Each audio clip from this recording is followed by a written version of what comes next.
Welcome to the Minnesota Rovers Tuesday evening presentation. Minnesota Rovers is an outdoors club based in Minneapolis, St. Paul. Our members organize trips that range from 1 hour to 2 weeks in Minnesota or further afield. Examples of our activities include hiking, biking, backpacking, skiing, snowshoeing, paddling, and rock climbing. We also organize conservation and trail clearing trips. Our members have experience and skills in many outdoor activities, so if you want to learn a new outdoor activity, we can probably help you. For more information, go to mnrovers.org. Now let's move on to this week's presentation. Tonight, you're here to hear from Bob King on North to the Aurora, Nights Under the Oval. Bob King fell in love with the night sky and astronomy when he was a kid and loves to share his passion with people of all ages. Bob writes the Explore the Night column and celestial calendar for Sky and Telescope's website and magazine, teaches community education astronomy, and pens the Astro Bob blog. His latest book, Magnificent Aurora, is a comprehensive guide to the northern and southern lights. He lives in Duluth, Minnesota with his wife and has 2 adult daughters. Bob enjoys chasing the aurora, observing comets and supernovae, and spending time in nature. Please welcome tonight's speaker, Bob King. Hey, thank you very much, Stacy, and everyone. Great to be here. I'm in Duluth right now, and it's cloudy. Before I forget, though, I have to mention that there is a possibility for northern lights tomorrow evening. We have, for those that pay attention to numbers and such, it is a minor storm called a G1 storm, which means that in the northern third of our state, there's the possibility to see northern lights in the northern sky. So not a grand display. Of course, the moon is out too.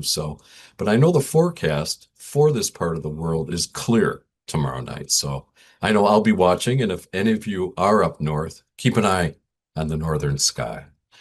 So I'm going to talk this evening about a couple of trips that I made to Norway to see the northern lights. I mean, we see them a good many times here in northern Minnesota, but I got connected with the Rhodes Scholar program, and I'll explain that in a little bit more detail in a moment. And since I got connected with them, I've been on 2 trips to Norway to view the northern lights and to do lectures on one of the ships. It's a Hurtigruten ship that goes up the coast of Norway. So with that as a little bit of a background, I'll get into the slides. And if you have questions during the presentation, feel free to just ask live. You don't necessarily have to type them in. So great. This is just a picture taken on board the ship. As you'll learn, taking pictures on a moving ship of the northern lights is challenging because there's no landing. There's no stopping to photograph a dark sky. You're always on board the ship to see the lights.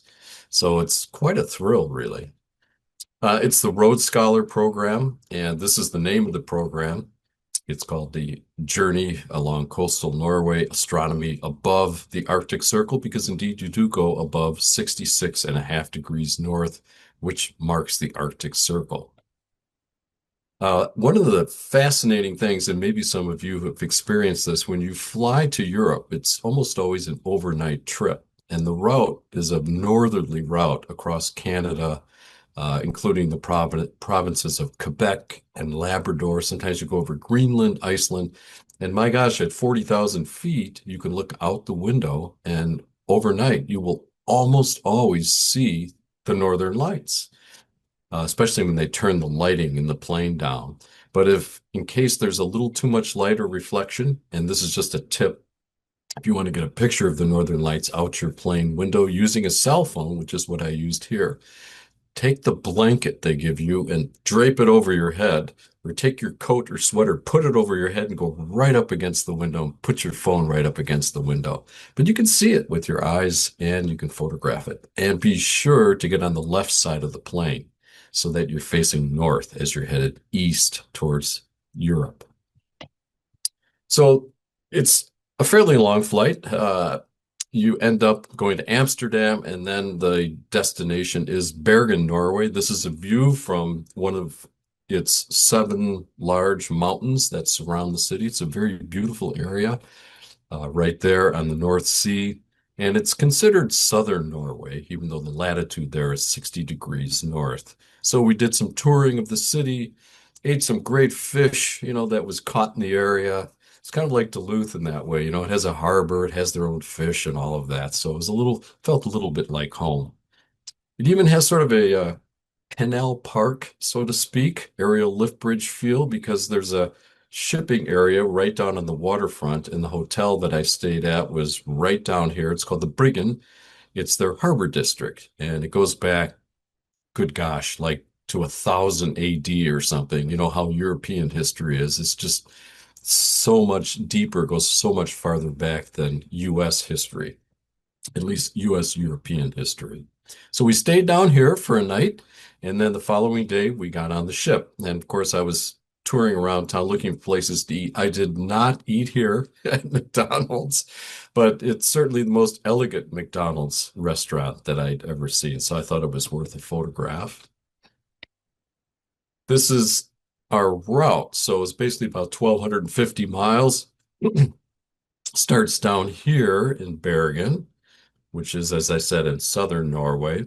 And then the ship goes all the way up the coast of Norway, in and out of these mountains, fjords, all the way up to around the top to a place called Kirkenes, which is right near the Russian border. So as part of this, you do various land excursions. You're on the ship, but then you're doing different excursions in cities, various cultural things. And one of them is to go to the Russian border.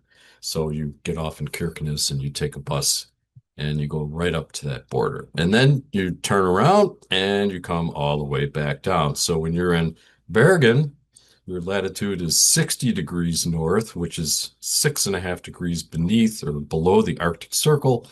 When you're up here at the high point at Hammerfest, you're up at 71 degrees north. So that's a good spread in latitude. As you go further north, you get to a special place where the aurora is always visible any clear night. And we'll talk about that in a few minutes. This is the ship. It was called the MS Nordkapp. It is a Hurtigruten ship.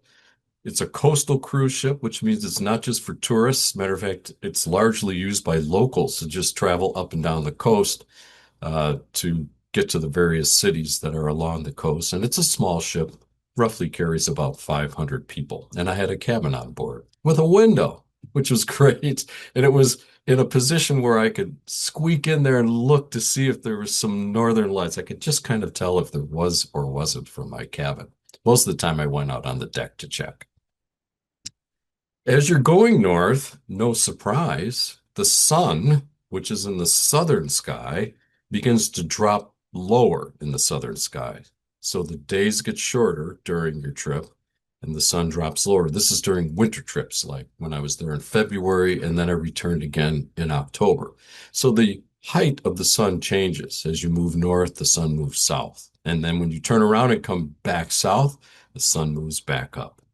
Not only the sun, but what's interesting, and these are just some side facts, I guess, some interesting aspects of being on a trip like this. Besides the aurora, the position of the stars changes too. Okay, the sun goes up and down. But then you have constellations like Orion and the bright star Sirius in Canis Major, the big dog constellation. Here's the view from the central United States on the left side. And then here's the view from 69 degrees north up in Tromsø.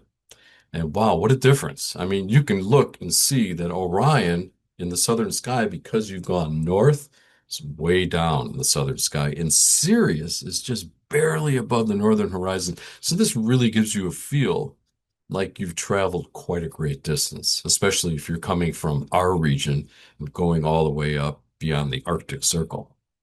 Same thing if you face north. If you face south, obviously things in the southern sky are dropping down, but things in the northern sky are moving up higher. That includes the pole star and the Big Dipper. And the pole star, and I'll show you how to find that. This is the Big Dipper. And if you shoot a line through these two stars and continue it, this is the bowl of the Dipper. You shoot a line through the pointers. It takes you to the North Star, Polaris. And my gosh, when we were up towards the top of Norway, it seemed like Polaris, the North Star, was like almost overhead. It wasn't, but it was shockingly high. And I thought, oh, I was really excited because I love being north. And I thought, this is as far north as I've ever been. So I was getting quite a thrill out of that fact alone. This is a view. You're traveling day and night, of course, and this is a view in late twilight as we were departing from one of the coastal cities. And I can't remember the name of this town offhand, but it was very beautiful. You could see, the mountains, the fjords are covered in snow. You can see up here various fences, snow fences, and then city center and so on. So we would come in and out of these towns, they would set anchor, people would drive their cars on, they would take on supplies, and then it would continue up to the next town.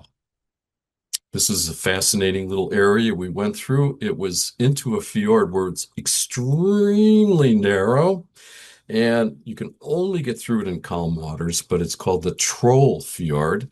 And we went all the way through to the Troll Fjord. And I wish I didn't add it, but there were many, many. This is a waterfall here, a very skinny little waterfall, but there were just waterfalls coming down all over in the Troll Fjord. And the sound of that water filling in and striking the water around it, the sea was very lovely.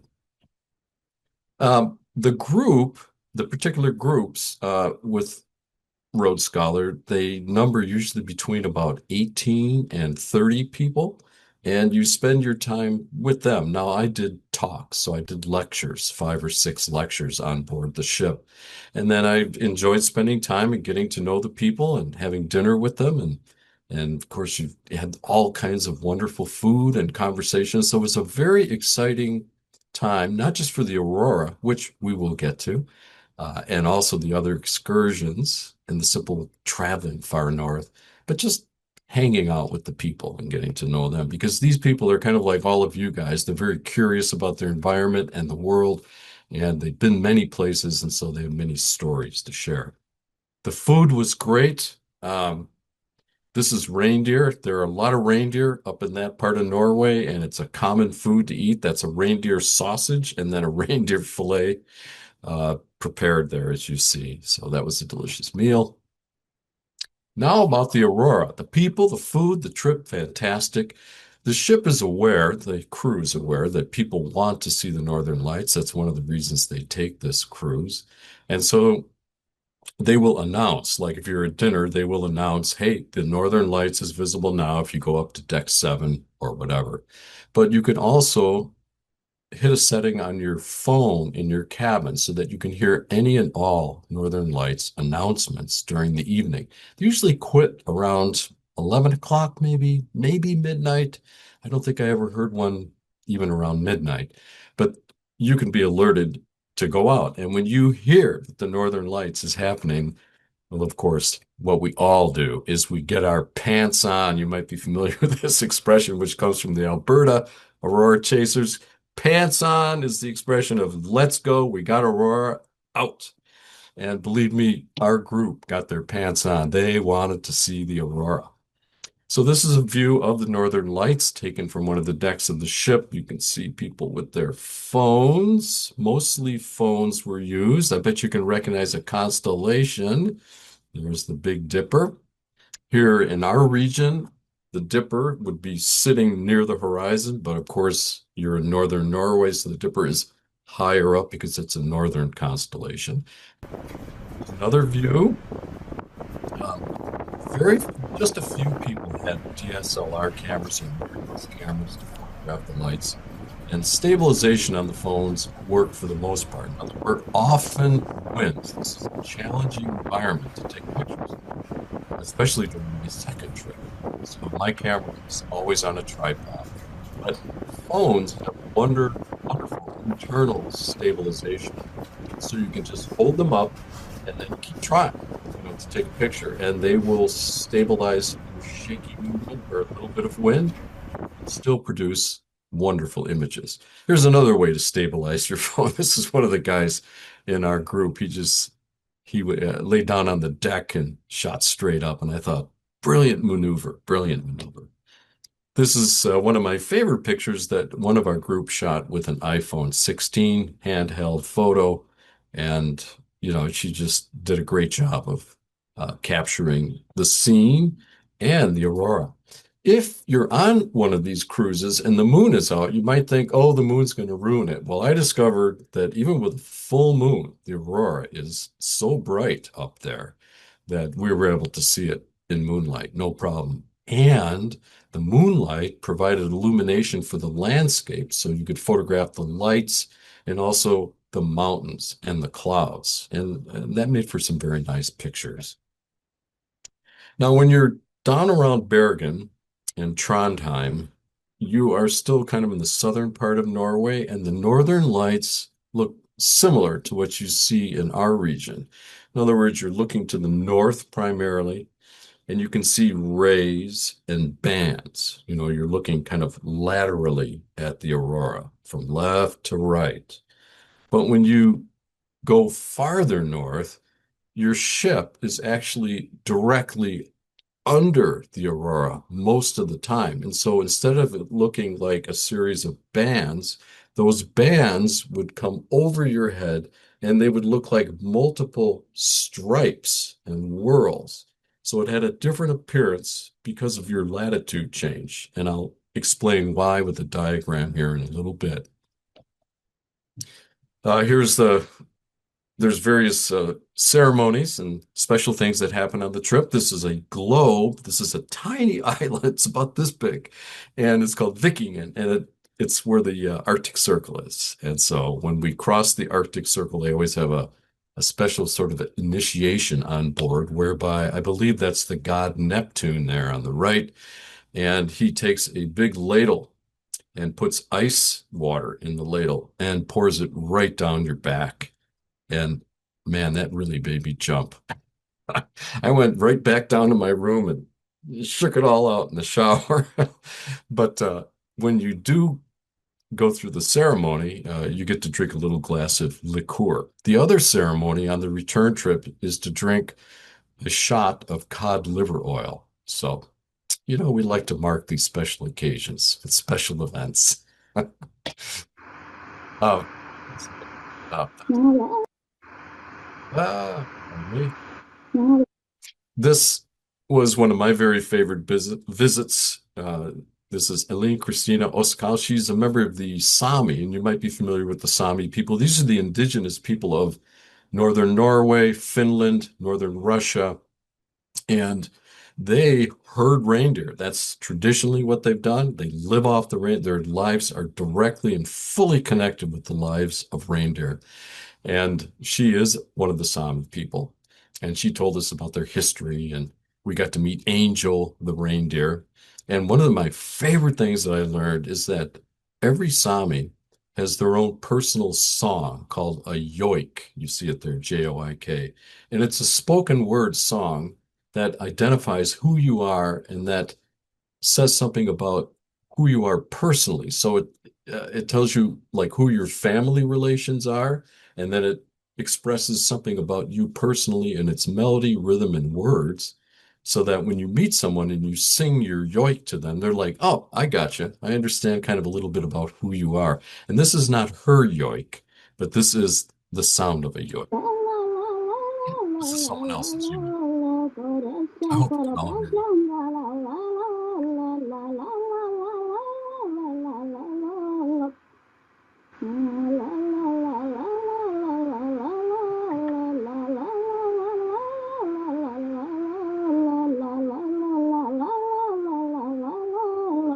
There you go.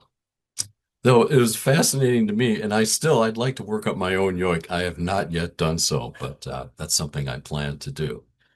The northernmost point of the trip is not too far from a place called Hammerfest, the town, but it's called North Cape, and it's the northernmost point in Europe. You're at 71.2 degrees north, and they have a special monument there. You're on the Barents Sea at this point, looking out. Clouds are very common along the coast. and they can thwart your northern lights observing. Absolutely. Sometimes for days on end. But in both trips, we got to see numerous occasions when the lights came out, and when it was partly cloudy, they could be just as beautiful as when it was clear. I loved the look of the light. We get a sense of it here in our region when the sun is low. You might be on the ski trail or something, and you see that kind of pastel light, and then the radiant sun facing you right in your face. You get a feeling of that. It's even lower there because of the far north latitude. So it's just a little bit above the horizon at noon, and then it sets. I've never been up during an actual polar night, where the sun never rises, but just the pastel and the simplicity of the landscape, when we're that far north. It's wonderful.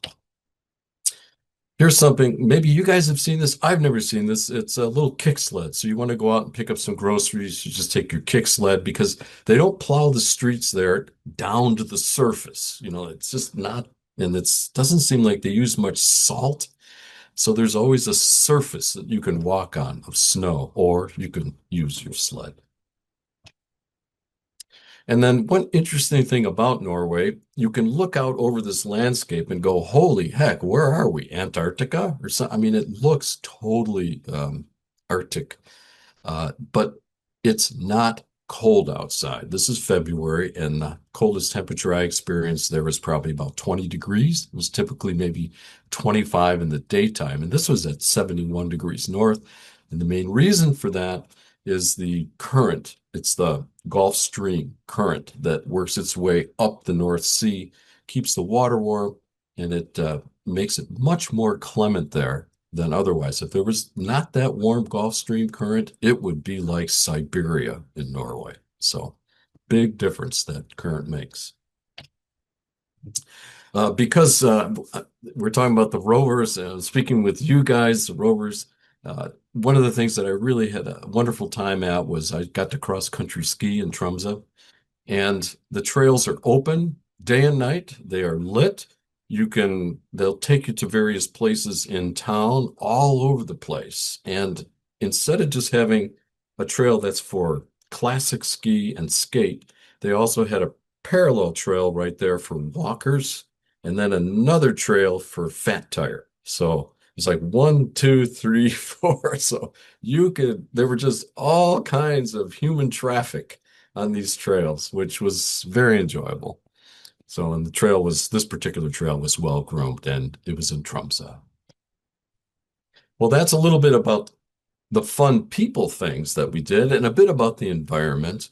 Of course, I didn't go there to cross country ski. My gosh, I could do that at Duluth. I went there for these things called the auroral ovals. And this is a photograph taken at ultraviolet light by a satellite that shows these two little beanie caps above the surface of our planet. This is the northern oval. This is the southern oval. This is where, and by the way, I should explain, this is just sunlight here on the daylit hemisphere of the Earth. This is the night hemisphere, and we can see these ovals are actually where the aurora is active on our planet, right there. So those two caps. And we're going to talk about those ovals right now and why you want to go to a high latitude in order to see northern lights, or at least to be guaranteed northern lights. That's why people travel this far north, or this far south too, to Tasmania and New Zealand. So the oval is the region over the planet that the Earth rotates underneath. We are turning under the oval, and it's always there. It's like a fluorescent light in your room that you cannot ever turn off. During quiet times, when there's not a lot of solar activity, when there are very few sunspots, there's still energy coming from the sun that links up with Earth's magnetic field and powers this oval, both northern and southern.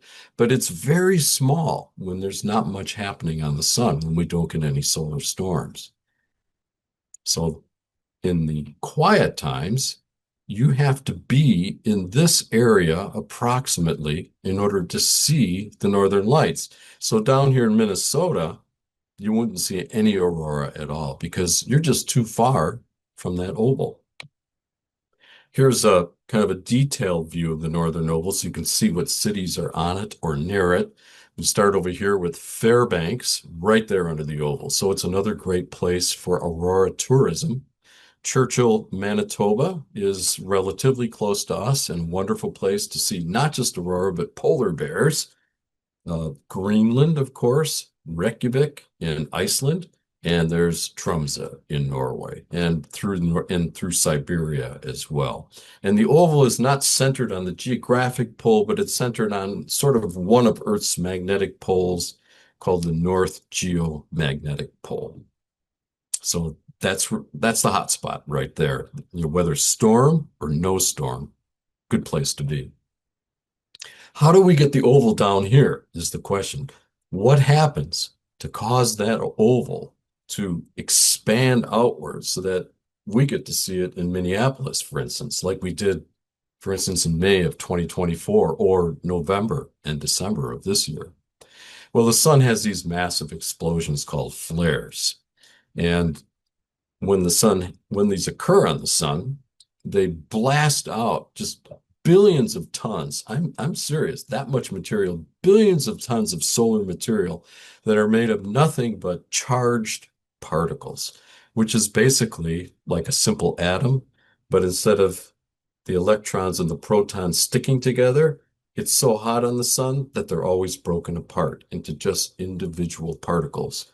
And when there's an explosion, these things get blasted out into space. They're called coronal mass ejections, or CMEs, and they're extremely powerful. It's a good thing the sun's 93 million miles away. Otherwise, we'd get roasted.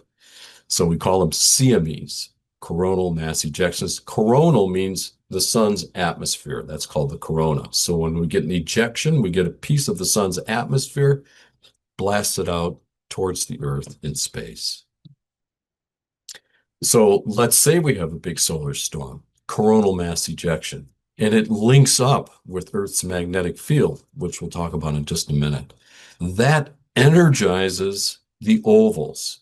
It causes them to expand. And the northern one expands towards the south, and the southern one expands towards the north.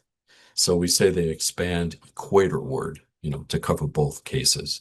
But you can see here in this situation, we've got a big CME, and then we've got this monster oval, and it expands clear down into the central United States. And even areas that are south of here will still see the northern lights because the aurora is so high up, it's like 75 to 150 miles high, that you can see it the same way you can see a mountain from a great distance. So here in Duluth, for instance, when I see a very low arc on the horizon, that aurora is about 600 miles away. So it's up in Canada, but it's so high, I can see it from so far away. So this is during a storm, right? The oval expands. We hear about the storm coming. We hope that it's clear, and then we get out there and just freeze with delight because we get to see the northern lights. This is a picture of the entire oval taken during that gigantic May 2024 storm. And I'm just going to point out, here's the hole. So this is the northern lights, the intense ring of bright aurora. And there's Minneapolis. The oval was actually right over Minneapolis and even as far south as Chicago. So not just the northern half of the US, but people down in Texas at times could see red aurora right on the horizon. Because again, the aurora was high, especially the red aurora. That's the highest. So you can see it from farthest away. So northern Norway is under the permanent oval, the one that's always there, even when it's wimpy, nothing happening with solar storms. So if it's clear out, and it's not twilight like during the summer, they have bright twilights. They don't see stars up there. But if it's clear and it's dark, you will see aurora virtually every single night of the year. Imagine that. So you don't have to worry about, people would ask me, for those who are familiar with KP indexes and such, what's the KP going to be tonight? I say, Don't even worry about it. Just go out. It's going to be happening. So, in order to understand, I thought it'd be fun to just show how the aurora happens. And to understand the aurora, I hope you don't mind. I'm going to talk about magnets. I've got some magnets, right? Oh, look at they want to stick together right there. I love it. You know, I still love magnets. As a kid, I collected these things. Little did I know that when I got to be older, they'd be even more fun because they're so directly connected to what causes the aurora. So let's see, first of all, what a magnetic field is. So we've got some iron filings here. You remember this old experiment. Sprinkle, look at that. There is an invisible field, an energized field around that magnet. You can't see with your eye, but if you take iron filings and you sprinkle it, it reveals the magnetic field around it. You can see those beautiful whorls. There's two poles, north on the top, south on the bottom. Basic magnetic field. Also, basic things about magnets. Simple enough. North and south like coming together. And when they come together, there's a release of energy. You can hear the sound here. South meets north. So that's a little bit about magnets. I'm hoping, crossing my fingers, that's all you'll need to know. So here we go. When the sun has one of those big CMEs, the coronal mass ejections, that stuff is coming at us, you know, at a minimum of 1 million miles an hour typically, but up to 7 million miles per hour. And it's not just particles. Bound up in the whole thing are magnetic fields, norths and souths. And it's just this big twisty mass of north and south magnetic fields, always varying across the cloud. It heads towards the Earth. The Earth is like, I got nothing to worry about. I also have a magnetic field, the Earth says. Our magnetic field, the domain of it is called the magnetosphere. Most of these blasts go right past. They don't connect, they just blow by, nothing happens, no aurora. However, if the two fields align, north and south, and connect or couple, then the energy of this one can be shared with our own. It's in the sharing that creates the northern lights. So let's look at a basic happening. There's our mass ejection happening on the left, blasting towards the Earth, connecting with Earth's magnetic field, in this case, wrapping, it's just pushing the wind, that strong wind of particles, pushing the field lines back behind the planet until they pinch together, north and south, just like two magnets coming together. And that releases a cloud of those particles coming in from the sun, reconnecting behind the planet, fling all that material back along Earth's magnetic whorls, like you saw with the filings, into north and south, not the poles, the geographic poles, but into the ovals, those beanie caps that you saw. So I'm going to show you this again in another context in a moment. This is one scary diagram. There's only one thing I want you to look and learn from this. The Earth's magnetic field points north. So if you were looking at it from out in space, it points north to south. So it's pointing north. That's like the north end of a magnet. If the CME, that big cloud, if the magnetic field in that is pointing south as it passes by the Earth, it's like a big wind, like the big strong winds we just had recently. But this is a wind of atomic particles and magnetic fields invisible to the eye. If this blasts by and that field points south, the north part of Earth's field will connect with the south of the sun's, and that bonding will dump all that energy into our field and down into the upper atmosphere. Let's take a look at it. Here it comes in, pointing south. There's the Earth pointing north. Connect, wraps around to the night side of the planet, reconnects on the night side. Boom! Two magnets coming together, slingshots those particles towards our planet at extremely high speed. They strike the upper atmosphere and create the northern and southern lights. Let's do it one more time. There they are, opposites connecting.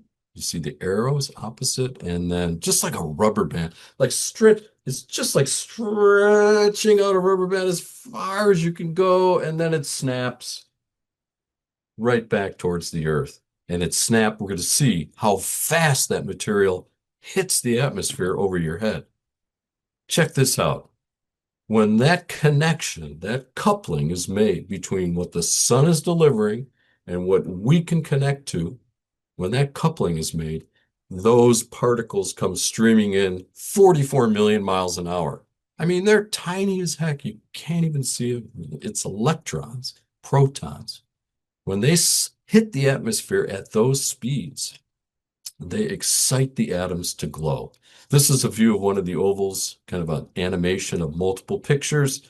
You can see it glowing there over the Antarctic continent. So we're looking at the southern oval here. So it's exciting the gases and they're glowing. If you ever want a good analogy for an aurora, it's like an old CRT, an old computer screen or an old TV where you hook it in and it shoots a beam of electrons in a TV or CRT at a screen that's coated with something that will glow when it's struck by the electrons, and it'll create a glow or an image. So the aurora is kind of the same way. It's all these electrons coming in at really high speed. The atmosphere is like the screen of the computer, and it glows once it's struck. When it does hit, when you get all those particles streaming in at such high speed, you don't just get one color. You get lots of colors. You guys who have seen the Northern Lights have probably seen some intense reds at times. At times you've seen green. Green is the most common color because our eyes are most sensitive to green. So it doesn't take a lot of aurora for you to say, you know, it looks kind of green. But it takes much more intense aurora to excite our eyes to see the color red. So red aurora is much less frequently seen, but recorded in cameras, which can do time exposures much better. So this is sort of a messy diagram showing how it happens. You have the electrons spiraling in. They strike the oxygen atoms, the ones higher up. When the atoms get excited, they relax because they want to go back to where they were. They relax and they take the energy that they picked up from those particles and they release it instead as light. So up high, oxygen atoms, when they're struck, relax and release the energy they received from the hit as red light. Farther down, oxygen releases it as green. Farther down, nitrogen in our atmosphere, when it's excited, releases it as purple. So you sometimes see the bottom of the aurora have a purple color to it. So let's pretend that we are going to follow those electrons right straight down into Earth's, through Earth's magnetic field here, represented by those white tubes. We're going to go right down. It's like an amusement ride here at a carnival. We're going to go straight down the tube into the atmosphere. There's the electrons. They got a job to do, and you're going to see it happen right before your eyes. Into the atmosphere. There they are. They're going to be striking oxygen atoms. First, red, 150 miles over your head. The ones that have more energy can get down deeper. They'll hit the oxygens 75 miles high. Those will give off green light. And then finally, the really energetic particles will hit nitrogen and cause it to glow pink, or pardon me, sort of a purplish color. And if you put it all together, you get these northern lights. This is a view of the oval, obviously an artist's representation of the oval. And it's really caused by, the amazing thing is you have this beautiful crown on the top and bottom of our planet. And it's caused by the tiniest imaginable particles moving so fast, things we can't even see. But we understand how and why it happens now, which to me Kind of blows me away. Give you an idea of heights again. I've talked about heights, but this is sort of a better representation. When you see the green aurora, you'll see it usually near the horizon. And if you see the red, it will always be above the green aurora because the red aurora is actually physically higher. It's caused by oxygen that's higher up in the atmosphere. And if you're in the space station, my gosh, you can look down on the aurora for the most part and see it happen from that perspective. There's some great YouTube videos showing that you can look up. Just type in ISS and aurora. So here's a typical Midwestern horizontal aurora. We're looking at it broadside. What are we looking at here? We are looking at the edge of the oval. The oval is coming towards you, expanding. We see the edge of the oval, so we're seeing broadside. We see the curving arcs. We see the pillars, which someone once described to me as, I said, what's a good description of those pillars? And they said, brush strokes. And I thought, yes, that's what they look like, brush strokes. Here's another view. These are both from Duluth. Here we have these beautiful curtains, these sheets, gorgeous aurora. And you will see the similar aurora in Norway in the southern part of the country. So this is a low aurora with moonlight. I've got it there in southern Norway. You look at it and you go, yeah, I see that in the Midwest. Why did I come to Norway? Another view of it, nice intense arc, nice and green, right? We've got those oxygen atoms cranked up, dropping their energy levels, spewing beautiful green light. And then rays, right? You guys have seen these bands of red and pink rays. So this is fairly common aurora that you would see. But when you travel on a trip like this, you can actually see the transition to what we're going to see next, which is under the oval. So once you get to the northern third of Norway or so, you're now under the oval, depending upon solar activity, right? If it's a really skinny little oval or a little bit bigger. And it looks more like this. These giant, this is like scared me when I saw it practically. This giant hand across the sky of monstrous rays that you're directly underneath looking up into.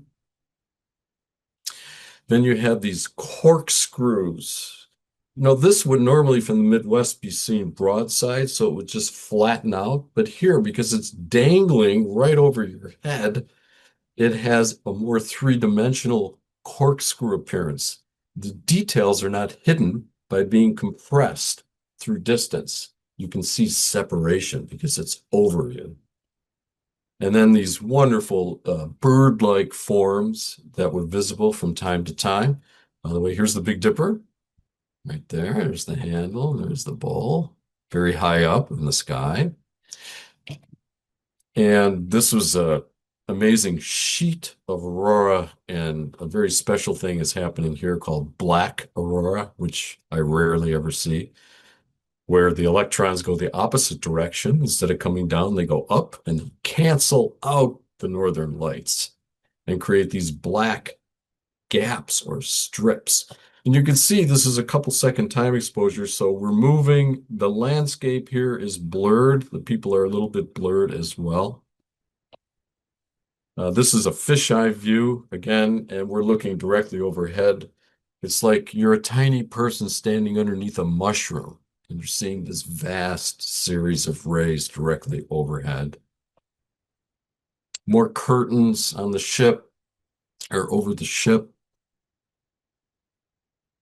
I like that curtain with the beautiful curl. You can also see some excitement here from nitrogen. There was purple down there at the base of that arc. This was from October when the moon was out, so it lit things up, but there were just such beautiful forms. I was mesmerized by this. I'm not sure what's going on here, but it was just really constantly changing. Gorgeous aurora. Here's the moon with a brilliant dagger of northern lights right through it and very, very obvious to the eye. Even with, it was more than a half moon. It was like a gibbous moon, 3/4. Some people down here taking pictures with their iPads and cell phones. Another view with clouds, which do occur, can be expected. But man, any clearing, and it's like, this incredible thing is happening all the time. And this I put in because it just looks so bizarre. It was this river, this narrow, narrow river. And what we're really seeing here, do you remember pictures that I showed the curtains? This is actually a curtain or a series of paintbrush strokes or pillars, but we're looking straight up overhead into them. And so we're looking they're compressed into a line. So this band is a curtain of rays. I'm directly underneath it. This thing is maybe 100 miles high. Incredibly, you can really get a sense of how narrow those curtains are. They look so vast, but they're only a couple 100 feet thick. So they're hundreds of miles long and a couple 100 feet thick. They're so, so thin.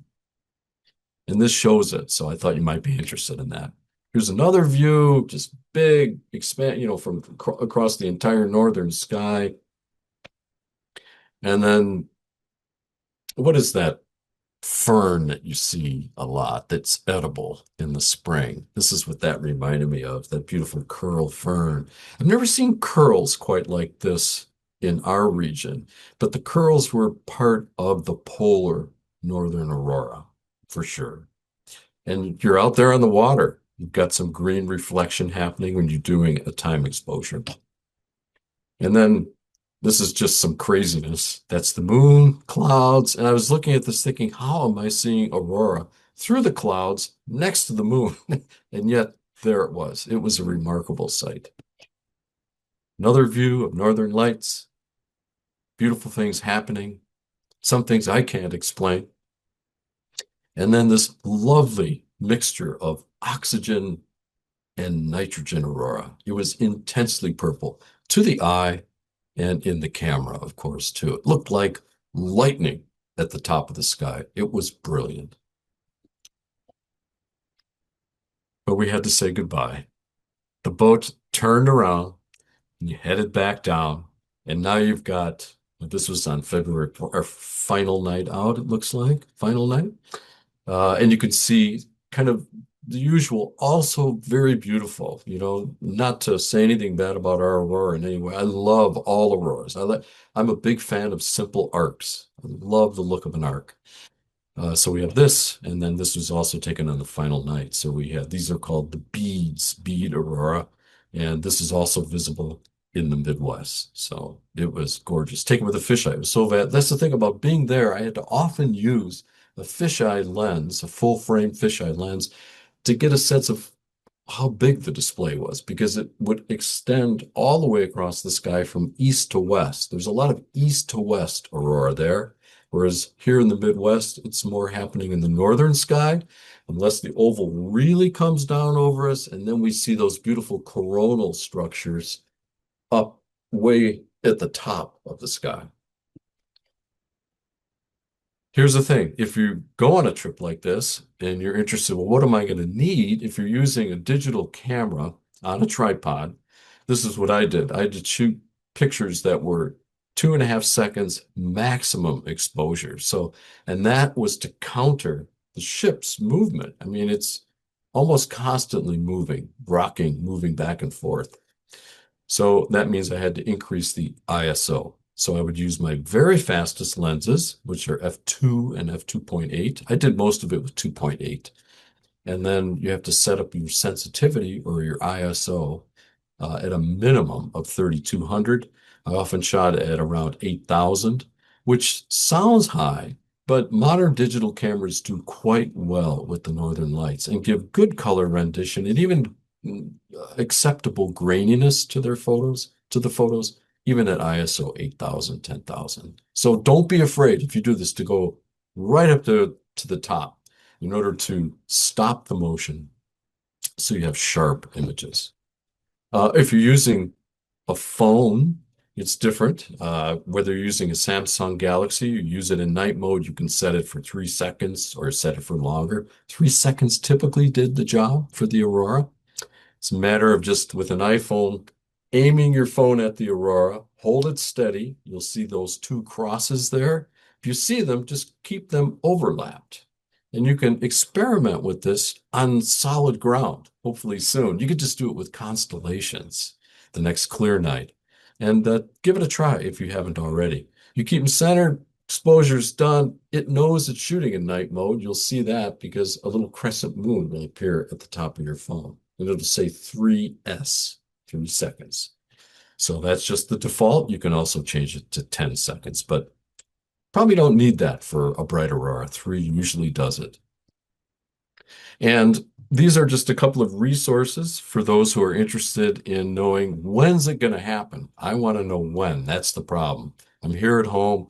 I'm busy on something. I want to be alerted. Well, I always post auroral alerts for for anywhere, but especially for our region on my Facebook page. If you happen to still use Facebook, it's called Astrobob's Astronomy for Everyone. Another wonderful page is the Great Lakes Aurora Hunters. This gathers in observers from across a much bigger region, including really crazy people who are out all the time and virtually all night. And they will post pictures as soon as they see the aurora, and you'll see it on this site. It'll be, I wonder if there's aurora. You'll come to this site or mine and go, hey, there's a photograph right here that was just taken down in Wausau, Wisconsin, or maybe somewhere in Michigan. And you'll be alerted that way. And you get a sense of what's coming and what it looks like. So a really great clearinghouse. And then if you're looking for an app, there are many, many apps. Some of you probably already have them. There's one that I use that's a favorite of mine. It's called Space Weather. There's also another one called the Glendale app. But this is free and it has minimal number of ads. And that's really critical. Space Weather, unfortunately, Space Weather Live is the name of it, has so many ads in the free version. It's difficult to use. This has a few, so it's much easier. And it alerts you when there's aurora in your area, and there's a possibility. And it's free. It just gives you a little ding, and then you can check kind of where the aurora is by where the green is, for instance. If it's green, I have Norway here, but if it's green in northern Minnesota, the aurora is probably out. And it's got weather forecast, cloud forecasts, and so forth. And with that, that is my final slide. And I'm open to any questions that you might have, or something didn't make sense. If you'd like me to explain it in more depth, I can do that too. Why do phones work better to take photos is the first one. Well, they work. It's because the whole phone has got internal what's called stabilization. So it's compensating for jiggling and movement to a good degree. So you don't have to hold it perfectly in order to get a good picture. The resolution of the picture will be quite low compared to a digital camera. So they're convenient, they're easy, they work. But if you want a nice quality image that you can blow up, then you're going to use a digital camera. And that could be a standard DLSR, digital single lens reflex, or another type of digital camera called a mirrorless camera. That's the one I recommend, a mirrorless digital camera, because it has an electronic viewfinder. It does not have a mirror that flips up and shows you. It has an and the electronic view is brighter than a typical digital camera. So you can see what you're shooting much more easily with a mirrorless camera. I hope that helped to answer you. So it's a resolution is lower, but the built-in stabilization helps. Cameras also have their own stabilization, but you have to use a tripod with a camera for sure, with a digital camera. And if it doesn't answer your question, then please ask here. The next one I see, and check with me on this, Stacy. So will we always be able to see the auroras in both north and south poles? When you say north and south poles, usually that means the geographic pole. Those aren't necessarily good places to look for the northern lights because and southern. The lights are centered on a magnetic pole that's located just off the coast of Greenland on what's the big island up there? Ellesmere Island. So the center where the oval is is up in northern Canada. So the best place is under or near that oval rather than at the poles. During big storms, remember how I showed you how the Aurora oval expanded? It can expand so far south that people in Canada north of us can't see the northern lights anymore. It's gone for them. And we get the Aurora down in Missouri and Illinois and Minnesota.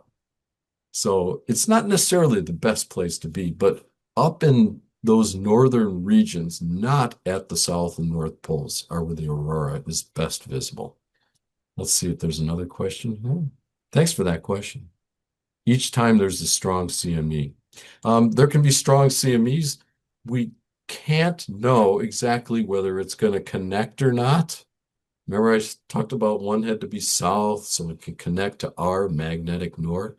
We don't know until that big cloud has come about 1 million miles from the Earth. At that point, we have a satellite out there called ACE. We have two of them, ACE and Discover. Those satellites sample the material and provide a readout directly in live on the internet where you can go and see if it's north or south. And if it dips to the south, when that thing blasts past the satellite, it's pants on. That's a good sign. So at 1 million miles from the Earth, we have a pretty good idea if the aurora is going to happen because we have direct information from those satellites. Before that, we have predictions, possibilities, probabilities, not so certain. And let's see what So what's the time frame then at 1 million miles? Then how much time will pass before we start seeing them?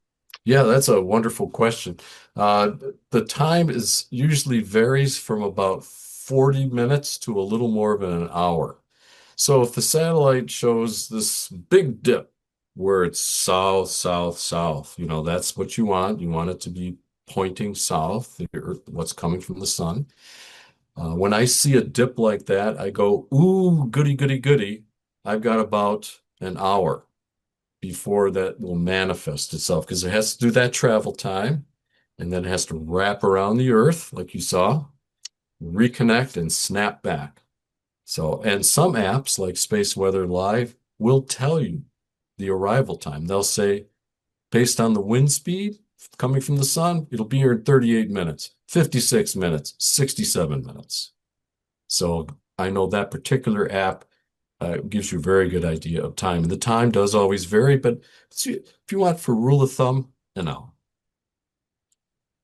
Let's see, what else do we have? Yep, thank you. Gorgeous, unreal. Yes, add one of those to your bucket list. If you've never seen the Northern Lights and you're like, I am so tired of missing the Aurora, so-and-so gave me a call. It was cloudy, or, I'm in the city. One of those places near the Oval, Churchill, Fairbanks, Norway, really great place. Also, Finland, great place. Sweden. So Northern Scandinavia, Canada, Alaska, and the Northwest Territories. Yellowknife in the Northwest Territories. Fantastic. Lots of options for Aurora tourism there. Thank you very much, Trish. Was that common? A clean city in Norway? Yeah, actually it was. The cities were quite clean. I went out and I kind of scouted around, but they had a weird high school ritual though that was very odd. It broke all the rules, and it was right near my hotel one night. At midnight, I heard all this commotion, and I went out, and there were lines of teens lined up to listen to bands in these buildings, and they were drinking and just throwing the bottles on the sidewalk, just glass all over the place. And it's one of their rituals. I can't even get into exactly why, but the next morning it's all cleaned up. There's no glass left. So sorry if you covered this. I had to step away. Why do our cameras pick up more colors? Do I still have time, Stacy, to answer? Yeah, go ahead. Okay. I see that I am over. The reason is because your eyes see in only a blink of an eye. we can't accumulate much light in a blink of an eye. Whereas a camera, when you open the shutter, it's gathering light for 1 second, 2 seconds, 10 seconds, 30 seconds. And the more light you take in, the more apparent the colors. So the colors are real that your camera picks up. It's just that the eye can't capture those colors unless they're very intense, unless they're bright, because we only see it like a 30th of a second tops. Whereas a camera just, it's like a bucket filling up with light. And let's see if there's more. But it is so exciting to see the lights when they really get colorful, especially the red. Where's a good spot near Duluth? Good spot in Duluth. There's a couple. There's the dog park off of Jean Duluth off of Riley Road, where you take Jean Duluth, and it's in Rice Lake. That's where the dog park's located. So the dog park there. Another good place, Brighton Beach. You can go down there. East Skyline Parkway, Hawk Ridge is pretty good. And then a favorite spot, parking is horrible, but man, is it dark and it's wide open, is you take Jean Duluth Road all the way until it tees with Normanna, make a left or right and just pull over. Finally, if you want beautiful skies, total darkness, you go to Boulder Lake, which is up Rice Lake Road, and you just keep going past Island Lake. And I think, is that the last question? Were there any more here? I think that's the last one. I think that's the last one. Is there anything Are there else? any burning questions out there that people haven't asked yet? Yeah, I was Yeah, wondering, it's not astro related, but I was wondering on that the song, Yoki song about yourself. Oh, the It yoik. sounded Yeah. like she was just going, yeah, Yorkie, just going, yeah, yeah, yeah, yeah, yeah. It wasn't any words in that. Do they typically have words, descriptive words? Yeah, there's words in there for sure. There's family names and something about their Yeah, there are words. And that one, I took that from some archive. So it was a very old yoik. Um, Yoik. I asked the woman what her yoik said about her because she gave us hers. I just didn't record it. And she said it said a lot about her family and the land and what she loved, I think. So hers may have had more words. But yeah, the one that we listened to, you're right, it did sound repetitive, once like the same phrase over and over. But it's personal, right? You can have whatever song you want to sing about yourself. Maybe you don't want to reveal so much. Or maybe you want to... She sang her sister's yoik, and there was no question that they were different. I mean, they had a very distinct quality, and you could tell the difference of personality. Even I could tell that difference. So Thanks. yeah, there's yoiks. You can go to YouTube as well, and you'll hear various yoiks. just wondering, does this have anything to do with the 11-year sunspot cycle? Yeah, exactly, Quentin. You nailed it. Much to do. A lot of the auroras that we've had in the past few years are because the sun is near its maximum or peak of activity. Goes up, goes down. We're right near the crest. We're just coming down now from the crest. So there's still great chances to see aurora within the next couple of years. So it doesn't just peak and then the game is over. It does continue for a couple of years after maximum. So we should be seeing some great auroras through 2027. And then it'll start to noticeably drop off. Oh, cool. Before the next peak, whatever 11 years, the peak was 2020, early 2025. So 2035, 2036. Somewhere around there would be the next one. But yeah, the sun gets really active, has a lot of storms, and that increases the chance for these dramatic auroras. Cool. Cool. Yeah, I know the ham radio guys follow that cycle quite a bit because it affects how far they can go, transmit and stuff. Yeah, it really does. Yeah, you can get there's a lot of dramatic effects of solar flares. And the flares themselves it's only 8 minutes. If you have a flare on the sun, the light coming from it and what it can do to the atmosphere, that only takes 8 minutes to get here, 8.5. Whereas the aurora type material and other effects, they come with the CME as it comes rolling in like a tsunami. And that usually takes a day and a half or two. Oh, just can't imagine that speed. Holy cow. Yeah, I know. It's incredible. I mean, like the average speed, even right now, the sun, it's so hot that it is spewing material at an average speed of roughly 1,000,000 miles an hour. I mean, it's so hard to imagine these things because you look at the sun and it just looks like a friendly presence, but it's a very kind of a violent place, a very terrifying place, and yet wonderful and absolutely essential for all of life. Well, I'll ask one more time. Any last question for Astro Bob here? If not, let's give him a big round of applause. Thank you so much, Bob, for joining us. We love to have you and appreciate your time. Yay! Hey, and thanks for letting me go over. I kind of got into it, so I apologize if I took up some of your time, but I really appreciated that you invited me. Thank you so much, everybody. Great. Well, thank you. Thanks for watching this Minnesota Rovers presentation. If you want to see more, please click on the link to our channel or the subscribe button below. Thank you.